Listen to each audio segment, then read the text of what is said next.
konsiler bilan ko'zning tagini va uglidan qolgan izlarini, burun sohasini ochartirib olamiz. Shunaqangi sponjik bilan.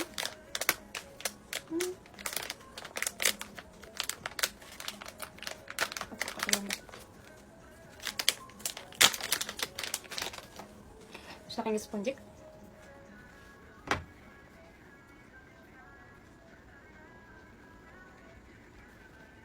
Menda o'zi ton surtilgan.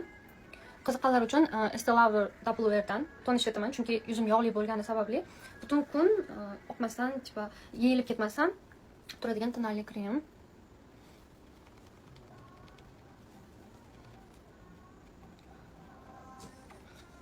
Shunday qilib kerakli zonalarni oqartirib olamiz va rumyani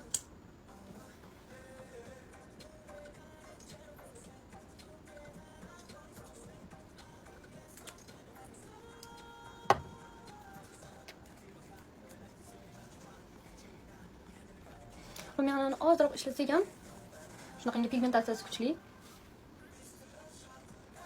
Menga ko'proq rumyani bo'lgani yoqadi. Chunki bu yerda hamma Koreyadagilar ko'p qizlar, idollar ko'pincha rumyanadan foydalanishadi, чтобы yuzimizga qanaqadir yoshlik effektini berishimiz uchun.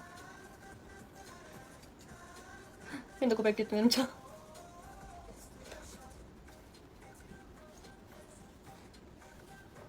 Hozir konsiler bilan to'g'rilab olamiz.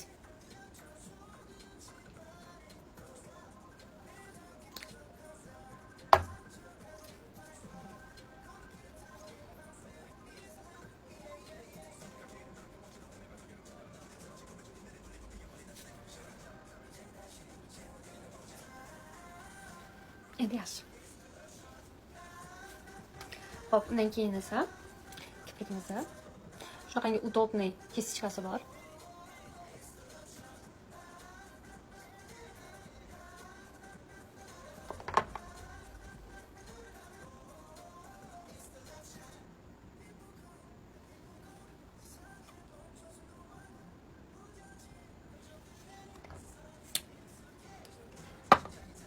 Keyin esa teng. Men shunaqangi bugun shu tinni foydalanmoqchiman.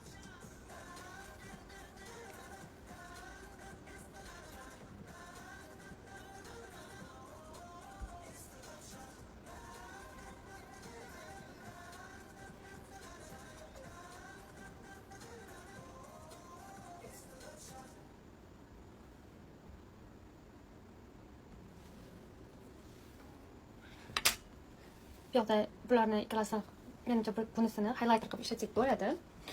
Bularni formalarini qaranglar, ishlatishga ham jalq. Lekin ishlatamiz.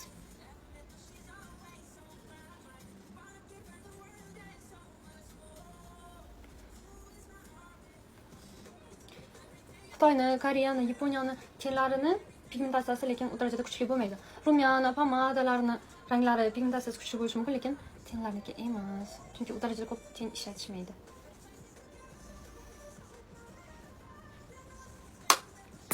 Va oxirida esa pomada.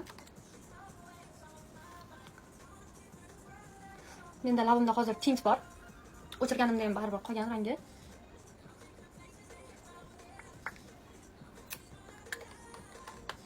Bularni hammasini qilib juda ham ajoyib krem qo'limiz uchun.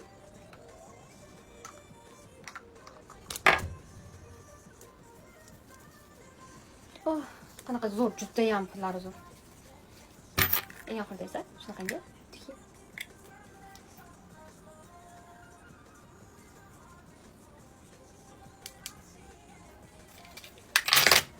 endi shunaqangi makiyaj bo'ldi.